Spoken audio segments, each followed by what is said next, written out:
진짜 구원을 이루어가는 생활, 이제 오늘 여섯 번째 이제 내용을 우리가 받도록 하겠습니다. 우리가 구원을 이루어가는 데 있어서 여러분 부부 생활을 잘 해야 됩니다. 가정 생활을 잘 해야 됩니다. 자, 진짜 구원을 이루어가는 부부 생활에 대해서 말씀 받도록 하겠습니다. 자, 첫 번째는 아내는 남편에게 순종을 해야 됩니다. 아내는 남편에게 순종한다. 베드로전서 3장 1절을 다시 보겠습니다. 선포합니다. 시작. 아내들아 이와 같이 자기 남편에게 순종하라. 이는 혹 말씀을 순종하지 않는 자라도 말로 말미암지 않고 그 아내의 행실로 말미암아 구원을 받게 하려 함이니. 자, 아내에게 사도 베드로는 성령의 감동으로 편지할 때에 이제 구원을 이루어가는 생활을 지금 우리가 지금 5가지를 봤는데 그 중에 또 하나 이제 가정을 이제 대해서 말하는데 부부 생활에 대해서 먼저 얘기를 해요. 아내들은 자기 남편에게 순종을 해야 한다 이렇게 말합니다. 그러면 아내가 남편에게 순종하라고 하는 것은 밑에 아내의 행실로 남편도 구원을 받게 하려는 것입니다. 아멘. 예. 그러니까 남편이 지금 말씀에 순종하는 분이 아니에요. 불신자일 수도 있고, 그리스도 묻는 길을 나온다 해도 아직은 말씀을 먹고 순종하는 단계가 아니다. 그렇게 상태가 되다 할지라도 그 남편에게 순종하라는 거죠. 그러면 그 아내의 행실, 그 아내의 행실은 순종의 행실이 아니고 평소 행실을 말하는 거예요. 평소의 행실을 남편이 보고서 구원을 받게 하기 위해서 그렇다는 것입니다. 그러니까 당신은 왜 말씀에 순종하지 않느냐? 예배 생활을 제대로 하지 않느냐? 이렇게 계속 따지고 싸워서는 안 되는 거고, 일단 부족하지만 거기에 순종해주고 평소의 행실에서 그 남편이 보고서 저렇게 믿어야 되겠구나, 그런 생각을 갖도록 평소의 행실을 믿음 생활을 잘해서 그 남편도 구원을 받도록 그렇게 하라 이런 내용이에요. 그러면 이때 아내의 순종하는 기준이 무엇일까? 남편에게 순종하며 또 평소에 잘 보여주는 이 모든 것들의 기준이 무엇일까? 이 부분을 이제 하나님 베드로를 통해서 말합니다. 자, 3장 2절에서 6절 한번 쭉 한번 읽어보세요. 자, 시작. 너희의 두려워하며 정결한 행실을 봄이라. 너희의 단장은 머리를 꾸미고 금을 차고 아름다운 옷을 입는 외모로 하지 말고 오직 마음에 숨은 사람을 온유하고 안정한 심령에 썩지 아니할 것으로 하라. 이는 하나님 앞에 값진 것이니라. 전에 하나님께 소망을 두었던 거룩한 부녀들도 이와 같이 자기 남편에게 순종함으로 자기를 단장하였나니 사라가 아브라함을 주라 칭하여 순종한 것 같이 너희는 선을 행하고 아무 두려운 일에도 놀라지 아니하면 그의 딸이 된 것이니라. 아멘. 자, 이런 내용이에요. 이런 내용들을 행하라는 거죠. 이렇게 살면 남편이 보고서 함께 구원을 받을 수 있다. 아멘. 네, 받을 수 있다. 여러분 남편들 다 구원, 이 생명구원 지금 이루어지고 있나요? 왜 남자들만 대답이? 네. 금방 여러분이 2절에서 6절을 읽은 내용, 이 내용을 여러분들이 실천하면 여러분의 남편들이 여러분이 이렇게 믿음 생활하면 보고서 변화됩니다. 혼자 사셔다? 혼자 살아요? 혼자 사시는 분들은 아멘 안 해도 돼요. 자, 함께 사는 분들은 대답해야죠. 자, 이렇게 살면 여러분 남편들이 다 변화됩니다. 자, 그러면 이 내용을 조금 분석해서 좀 알려드릴게요. 첫째는 하나님을 두려워하고 그리고 정결한 삶을 행하는 것입니다. 2절에 그렇게 기록돼 있어요. 첫째는 하나님을 두려워하는 생활을 해야 된다. 그러니까 우리 부인을 보니까 교회만 열심히 가고 말씀만 살아고 그런 게 아니라 하나님을 두려워할 줄 알아. 세상에 무서운 것 요새 뭐 아줌마들이 제일 세잖아. 서열 1위잖아요. 집에서 서열 1위잖아. 서열. 선진국일수록 그런 거예요. 후진국은요 서열 꼴찌입니다. 여성들이. 선진국이 될수록 서열 1위가 되는데 그게 교만해지면 안 되거든요. 선진국이니까 그런 거지. 근데 이 기독교, 이 그리스도 안에서는 서열 없어요. 아멘. 다 아들들이죠. 서로 다 사랑하고 존중해야 되는데, 근데 하나님을 두려워할 줄 아는 그런 부인의 모습을 볼 때 남편들도 두려운 거예요. 우리 부인이 말로만 그런 게 아니라 진짜 생활 속에 하나님을 좀 두려워할 줄 알아. 뭐요? 하나님이 함께하고 있다는 거잖아요. 그 하나님 때문에 많은 부분에서 스스로 제약을 하고 절제하고 조절하고 제어하고 그런 모습을 보면서 남편들이 두려운 거예요. 뭐가 있는가 본데. 우리 부인이 말이야, 서열 1인데 나는 하나도 안 무서웠는데 하나님 무서운 거 보니까 뭐가 있나 봐. 이렇게 생각을 할 수 있는 거예요. 그래서 하나님을 두려워할 줄 안다. 그리고 정결한 삶을 산다 이거죠. 아주 정결하다, 깨끗하고 아주 스마트하고 그렇게 아주 복잡하고 뭐 지저분한 삶을 사는 게 아니라 아주 정결한 삶을 살면서 하나님을 정말 두려워할 줄 아는 이런 생활을 할 때 남편들이 변화가 됩니다. 두 번째는 외모를 단장하는 것보다는 마음에 숨어 있는 새 사람.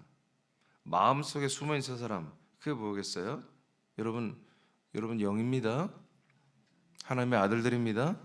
자, 마음 속에 숨어 있는 새 사람, 즉 이 온유하고 썩어지지 않은 영으로 단장하라는 거예요.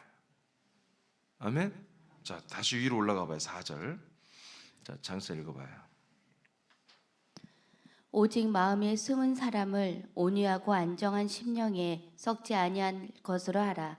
이는 하나님 앞에 값진 것이니라. 자, 하나님 앞에 정말 값진 거라고 하잖아요. 근데 여기 뭐예요? 마음에 숨어 있는 그 사람을 온유하고 안정한 심령에 썩지 않을 것을 하라. 이게 해석이 엉망인 거예요. 마음 속에 있는 숨어 있는 그 사람, 그 속에 숨은 새 사람이잖아요. 그 사람이 뭐예요? 영이란 말이에요. 영. 그러니까 도대체 그 영에 대해서 잘 모르니까 번역자가 엉망진창으로 하는 거예요. 그 영의 사람이 온유하고 안정한 심령에, 이 심령이 뭐예요? 이게 영의 영, 온유하고 안전한 영에 썩지 않을 것으로 하라는 것입니다. 아멘. 예. 온유하고 안정한 게 뭐예요? 그게 바로 마음에 숨어 있는 사람의 성품이에요. 그 영의 사람의 온유하고 안정한 그 영에 썩지 않는 그 영으로 모든 것을 해라. 이 말이에요. 이것을 밑으로 내려가요. 이제 킹성경 한번 읽어봤어요. 다 같이. 베드로전서 3장 4절 시작. 마음에 숨겨진 사람을 썩지 아니한 것 곧 온유하고 고요한 영으로 단장할지니. 아멘. 그러니까 썩지 않는 게 뭐예요? 영어로 하는 게 온유하고 고요한 영어로 하는 게 썩지 않는 거란 말이에요. 우리가 육신으로 해서 육신의 어떤 열매를 얻는 것은 다 썩어 없어져요. 근데 우리가 영으로 해서 영으로 얻는 모든 것 열매들은 뭐예요? 영원한 거잖아요. 이해되세요? 이런 표현인데 해석을 너무 잘못해가지고 그것도 심영이라고 이렇게 번역을 했기 때문에 전혀 이것은 영이라는 것을 눈치 못 채게 해놔버렸어요. 그래서 제가 이건 본문 딱 보니까 이건 잘못됐다 해서 그래서 제가 확인해 보니까 이것은 영이에요. 영. 푸뉴마로 정확히 기록되어 있어요. 그러니까 뭔 소리예요? 우리가 이제 인간적인 옛사람의 생각이나 마음으로 살면 안 된다는 거야. 부인들이 영의 생각, 영의 마음, 영의 지각, 영의 감동, 영의 감성, 영의 지각, 영의 의지, 영의 분별력으로 살아가야 된다는 거예요. 그렇게 살면 남편들이 다 변화된다는 거죠. 믿어지면 아멘. 셋째는 사라와 같이 선을 행하고 두려움에도 놀라지 않으며 마음에 숨겨진 정결한 혼을 온유하고 정결한 영으로 단장하라는 거예요. 자, 그 위에 5절 한번 읽어보세요. 5절 다시 한번 위에 시작. 전에 하나님께 소망을 두었던 거룩한 부녀들도 이와 같이 자기 남편에게 순종함으로 자기를 단장하였나니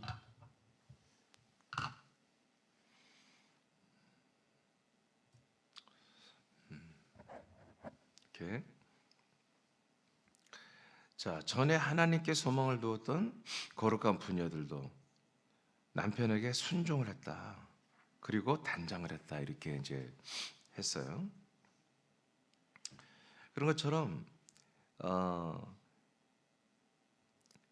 사라가 아브라함을 주라 칭하며 순종했다는 겁니다. 아멘. 그러니까 구약에 나오는 믿음의 선진들 가운데 여성들 중에 남편을 주님이라고 이렇게 불러줬다는 거죠. 실제로 사라가 아브라함에게 그렇게 불렀어요. 이것은 정말 예수 그리스도의 주님을 말하는 건 아니에요. 자기의 머리라는 거죠. 당신이 나의 머리입니다. 이제 왜냐면 아브라함이 약속을 받았잖아요.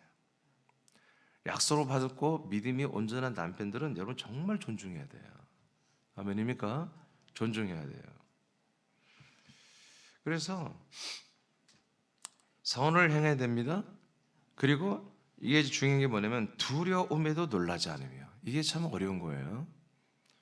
심장이 계속 막 이렇게 좀 벌컥벌컥하고 췌장 쪽이 좀 쎄하고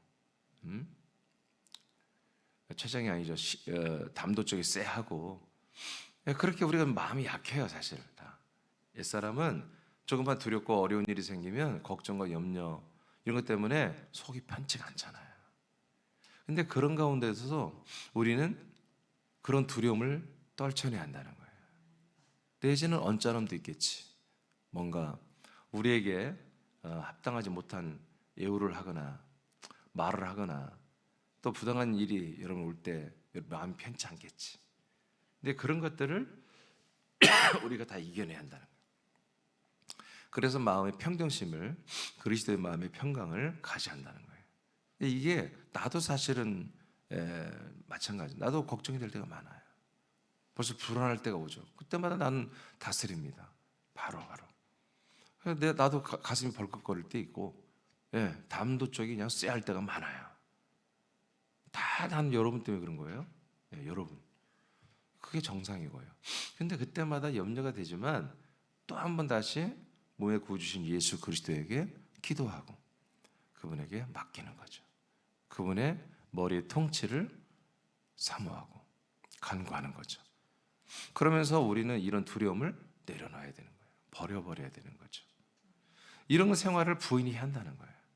그럼 불신 남편이 볼 때 하나님을 두려워하면서 영으로 단장을 하고 영으로 살기를 희망하고 이렇게 어떤 걱정거리, 염려거리 이런 게 와도 잠시는 머뭇거리나 금방 평정심을 찾고 그리스도 예수 안에 있는 그 평강으로 사는 걸 보면 남편들이 뭐요? 변화되게 돼 있다는 거예요. 마음에 숨겨진 정결한 혼을 온유하고 정결한 영으로 단장을 하는 것입니다. 계속 단장을 해나가는 거예요. 넷째는 남편에게 순종하는 거예요. 이때 사랑의 아들들이 됩니다. 자, 다시 6절 읽어봐요. 다시 한번 위에 시작. 사라가 아브라함을 주라 칭하여 순종한 것 같이 너희는 선을 행하고 아무 두려운 일에도 놀라지 아니하면 그의 딸이 된 것이니라. 네, 그의 딸이 됐다. 그러니까 정말 주님께 소망을 두고 우리의 부활의 소망을 두고 남편에게 순종하면 남편을 어떻게 그 부활의 생명으로 구원시킬까 하고 우리가 정말 선을 행하고 두려움에도 놀라지 아니하며 이렇게 혼을 계속해서 온유하고 고요한 영으로 다스리고 영으로 한마디로 단장을 이렇게 해 나가면서 이렇게 남편하고 잘 관계 맺으며 순종하면 마지막에 뭐라고 했어요? 그의 딸이 된 것이니라 그랬죠? 그러니까 이게 누구의 사라잖아요. 사라가 아브라함에게 주라 순종한 것 같이 너희는 선을 행하고 아무 두려움이 아니하면 사라의 딸이 되리라. 여러분 이게 번역이 엉망이잖아. 사라의 딸이 되는 게 어디 있어 우리가. 말이 안 되는 거잖아요. 그래서 내가 이것도 원전도 봤어요. 그래서 내가 타이틀을 뭐라고 써놨어요? 남편에게 순종하는 것입니다. 근데 이때 사랑의 아들들이 됩니다. 알겠습니까? 예. 예, 사라예요. 사랑이 아니라 사라의 아들들이 된다는 거예요. 자, 왜 그러냐면 이게 사라의 딸이라고 원문에 번역된 테크나예요. 딸을 테크나. 제가 늘 얘기했잖아요. 자녀라고 번역된 게 테크나예요. 요한복음 1장 12절에 영접하는 자, 곧 그 이름을 믿는 자들은 하나님의 자녀가 된다고 했잖아요. 그 테크나예요. 이 테크나란 단어는 자녀란 뜻이 아니에요. 테크나는 어린 아이, 아주 어린 아이. 그리고 성경에 자손이라고 쓴 단어는 테크나입니다. 그러니까 이것은 헬라는 여성용, 남성용 명사가 되거든요. 이거는 남성용 명사예요. 그때서 남자 어린아이라고 번역할 필요는 없어요. 테크나 그냥 모든 어린아이를 말하는 단어예요. 아주 갓난아이, 어린아이, 아주 응애하고 태어난 그런 아이는 아니고 어느 정도 이제 아주 어린아이. 이런 단어를 갖다가 딸이라고 이렇게 번역하고 이게 얼마나 엉망인 거예요. 성경에 앞뒤가 안 맞는 거예요. 이런 것에서 내가 성경을 다 알아서 그런 게 아니라 우리는 이 성경 전체의 언약을 안다고 해요. 이 뼈대를 안다고 해요. 그렇기 때문에 그 한마디로 하나님이 만들어주신 이 일하신 그 뼈대를 다 알기 때문에 어떤 성경을 봐도 분별 가능한 거예요. 해석이 잘 됐는지 안 됐는지. 그럼 원전을 보면 정확한 거야. 너무 이게 신기하고 처음엔 이게 나는 너무너무 신기해. 그래서 그냥 이거 찾아보는 재미로 하루에 막 10시간씩 이렇게 목양실에 있었거든요. 근데 그때 다 못 해본 것들을 지금 다시 한번 해보는데 테크나라는 단어예요. 어린이, 자손이라는 뜻입니다. 남성과 여성을 구별하지 않는 자손을 의미합니다. 그러므로 사라의 자식이 된다는 것입니다. 아브라함이 받은 언약으로 보면 하나님의 아들들이 되는 것입니다. 즉 아브라함의 자손이 되는 거죠. 그렇죠? 아브라함과 사라의 자손이잖아요. 이렇게 할 때보다 진정으로 구원받는 아들들이 된다는 거지. 그 부인이 하나님의 아들이 되는 것이고 이걸 보고 저렇게 믿음서 저렇게 하는 거구나 하고 자기 부인을 존중합니다. 여러분 새벽 예배 안 나가는 부인보다 새벽 예배 나가는 부인을 남편들은 존중합니다. 예? 맞습니까? 예. 그 존중합니다. 자기가 잘하지 못하는 부분을 뭔가 하고 있어. 그것도 거의 초인적으로. 새벽 예배를 하는 것은 쉬운 거 아니에요. 밤에 좀 일찍 자야 되고요. 생활이 거룩해야 돼요. 그러니까 아침에도 우리 테니스 치는 그런 회원들 보면 막 6시 반이면 다 나오거든요. 그 친구들 오면 술을 안 해요. 다 교회 다니는 이제 집사 권사들이고 장로고 그러기도 합니다만은 술을 안 하기 때문에 남자들이 아침 새벽 6시에 일어나서 운동으로 나오는 거예요. 그러니까 생활이 어느 정도 단정하다는 거지. 다 믿는 분들이기도 하고 목사님들도 하긴 하지만 우리 새남매 지체들은 사실은 부인도 뭐 남편도 할 거 없죠. 다 이렇게 단정해야 됩니다. 이렇게 돼야 돼요. 그래서 우리가 이렇게 사라의 딸이라고 번역된 이 잘못된 오역이지만 아브라함과 사라의 자손이 약속대로 이렇게 되는 거예요. 그래서 지금 여러분 한 4가지를 이렇게 봤어요. 하나님을 두려워하고 정결한 삶을 살라. 외모를 단정하는 것보다는 영의 사람을 단정해라. 사라와 같이 선을 행하고 어떤 두려움에도 놀라지 말고 영으로 모든 것을 단장을 해라. 남편에게 순종해라. 이것이 4가지예요. 물론 주께 소망 두는 것이 기본이고요. 주께 소망을 두고 남편에게 순종해라. 이렇게 하면 남편들이 다 변화됩니다. 안 변화될 수가 없는 겁니다. 변화되게 돼 있습니다. 이렇게 해서 자 다시 한번 위로 올라가요. 3장 1절을 다 같이 선포합니다. 자 시작. 이는 혹 말씀을 순종하지 않는 자라도 말로 말미암지 않고 그 아내의 행실로 말미암아 구원을 받게 하려 함이니. 아멘입니까? 예, 함께 구원을 받습니다.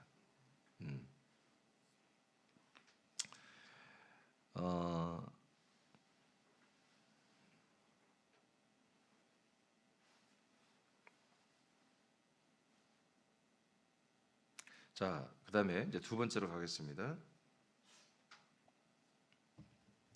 남편은 그러면 어떻게 해야 되나? 구원을 이뤄가는 생활, 남편은 어떻게 부부 생활을 해야 되나? 남편은 지식을 따라 아내와 동거하면 됩니다. 지식을 따라, 물론 사도 바울은 굉장히 많은 부분을 말했죠. 자기 부인을 자기 몸처럼 사랑한다. 에베소서 5장에 보면 그렇게 다 나오잖아요. 네, 하나죠. 부인과 남편은 한 몸이에요. 아담과 하와가 한 몸이듯이, 그리스도와 교회가 한 몸이듯이. 그래서 우리 부부 관계는 뭐다? 그리스도와 교회의 관계의 축소판이에요. 아멘. 그러니까 그리스도의 몸된 교회에 와야 진짜 부부를 아는 거예요.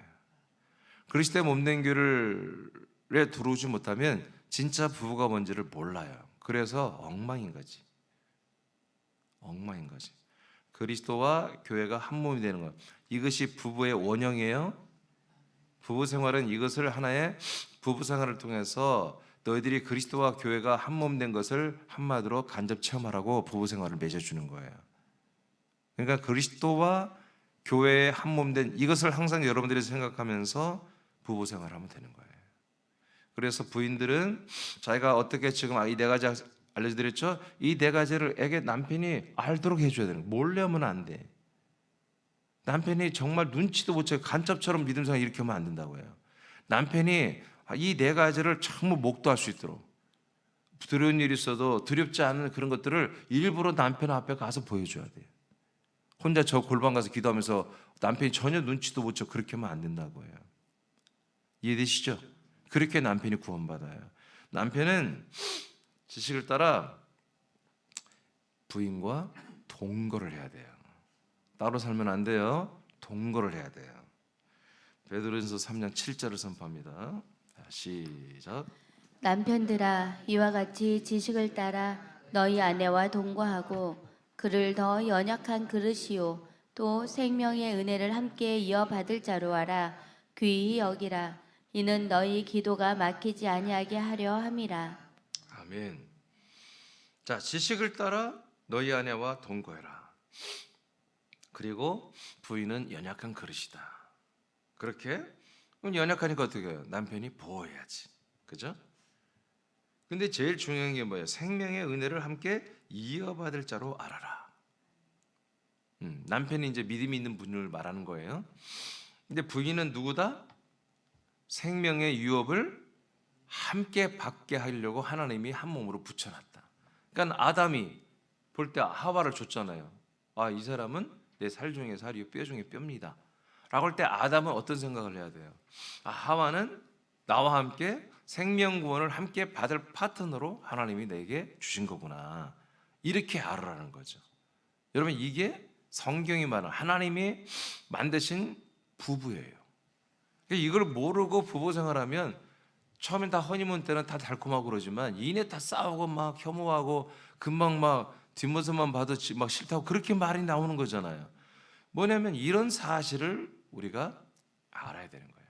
알고 그렇게 서로 알고 이렇게 시작하면 여러분 애로할 확률이 확 줄어버리죠. 그러니까 남편은 부인 때문에 구원을 이뤄가고 부인은 또 남편 때문에 생명구원을 이뤄가는 이런 정말 최고의 최상의 그런 부부가 됩시다. 그럴 때 남편들은 기도가 막히지 않는다는 거예요. 아멘. 우리 여기 있는 남편들만 기도가 안 막혀도 우리 사는 게 부흥할 거야. 아멘. 여러분의 기도가 막히면 안 되잖아요. 그죠? 이것을 하면은 기도가 안 막힌다. 나부터가 회개해야 되겠지. 나와 여기 우리 남자 지체들 우리만 우리가 회개하고 해도 좀 봐봐, 이거 나 좀 봐봐. 나만 혼자 고백하면 김권사님 고개 들어봐요.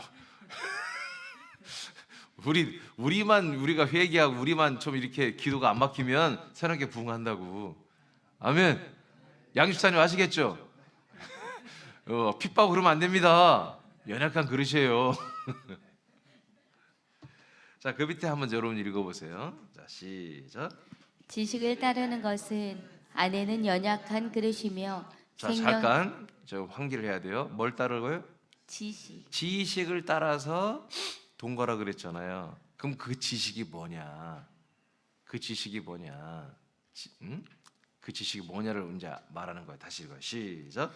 지식을 따르는 것은 아내는 연약한 그릇이며 생명의 은혜를 함께 상속받는 자신의 몸인 것을 의미합니다. 자, 이거예요. 지식을 따라 아내와 동거하라 그러잖아요. 그래서 부인을 연약한 그릇으로 여기고 생명의 유업을 함께 이어받을 자로 하면은 기도가 안 막힌다 했는데, 이게 해석을 앞뒤로 막 섞어놓은 거야. 이 지식을 따르는 게 뭐냐면 바로 이거예요. 생명의 유업을 함께 상속받는 이런 파트너로 하나님이 저 부인을 나에게 한 몸으로 붙여줬다. 이것이 그리스도와 교회의 한 몸 된 비결을, 그 비밀을 우리 부부 생활을 통해서 하나님이 시전하시는 거다. 아, 이거구나 하고, 이게 뭐 지식인 거야. 이게 진짜 귀한 지식인 거지. 아멘. 아, 저 여자하고 나는 한 몸으로 그리스도와 교회가 한 몸이 되는 것을 정말 체험하라고 주신, 그리고 그래서 그리스도와 교회가 하나가 돼서 교회가 그리스도의 몸에서 생명을 얻잖아요. 그런 것처럼 우리가 이렇게 생명 구원을 나와 부인과 한 몸 되어서 그리스도와 한 몸 되어서 구원받으라고, 생명의 이 놀라운 구원을 상속받게 하려고 하나님께 우리에게 붙여주셨구나. 이렇게 하는 것보다 이 지식이 이게 귀한 지식이다. 그래서 이 지식을 따라 이 지식 가지고서 부인하고 동거하라는 거예요. 다른 이유 하나도 없어요. 부인이 이쁘다 밉다 뭐다 그런 거 따지는 게 아니라, 하나님이 이 여성과 내가 한 몸이 되어서 교회가 그리스도의 몸과 한 몸 되는 것처럼 되어서 이 영원한 생명, 부활의 몸을 함께 상속받는 그런 파트너로 정말 환상의 콤비로 붙여준 거구나. 이 지식만 가지고 자기 부인을 판단해야 한다는 거지. 성격이 어떻든 정말 무섭다는 도 그런 거 평가할 거 없고, 이 여성은 이렇게 하나님 나에게 붙여준 파트너다. 이게 뭐라고요? 지식이다. 이게 부인을 향한 지식. 이 이상도 이하도 알 필요가 없는 거예요. 하나님이 이렇게 붙여줬다. 사실 여성도 마찬가지, 남편도 그렇게 붙여준 거예요. 부부는 이 생명, 이 남성, 이 여성이 아니면 나는 이 생명구원 받기가 어려워. 그래서 둘이 환상의 콤비로 이렇게 교회가 그리스도의 몸에 와서 한 몸 된 교회가 되듯이 이런 파트너로 나를 붙여줬구나, 우리를 붙여줬구나 하는 것보다 이게 지식이다. 이 지식만 가지고 어떻게 하라? 동거해라. 우리가 동거하고 함께 사는 그 기준이 뭐냐? 이 지식만 가지고 적용해서 하라는 거예요. 응? 우리 부인이 무서울 때도 이 지식, 이 부인에게 짜증날 때도 이 지식, 잔소리를 많이 할 때도 이 지식, 이 지식 가지고 계속 대입하면서 부인하고 동거하라는 거예요. 그러면 뭐요? 기도가 막히지 않는다는 거지. 그래서 이 지식을 따라 동거합니다. 이때부터 기도가 막히지 않습니다. 아멘. 자, 오늘 이렇게 부인, 남편, 물론 지금 이제 나이가 돼서 혼자 사는 분도 있고 이별하신 분도 있는데, 사별할 괜찮아요. 이제 여러분 혼자 된 분은 혼자 이걸 다 하세요. 아멘. 혼자 다 해. 영감, 내가 이렇게 해볼게. 혼자 살려 어때? 내가 부인의 이 아름다운 모습, 내가 주스를 혼자 하는 거야. 우리 남편 대신 그리스도에게 보이듯이. 호라비들은 여보, 내가 이 지식을 따라 내가 이렇게 생명 유업을 꼭 받을게. 천국에서 기다려. 나 먼저 가서 기다리고 있으니까 내가 갈게. 이렇게 살면 되는 거예요. 오늘 이 말씀이 부부 생활에 있어서 구원을 이루어가는 생활이에요. 이것을 꼭 지키는 부부가 되길 축복합니다. 기도하겠습니다.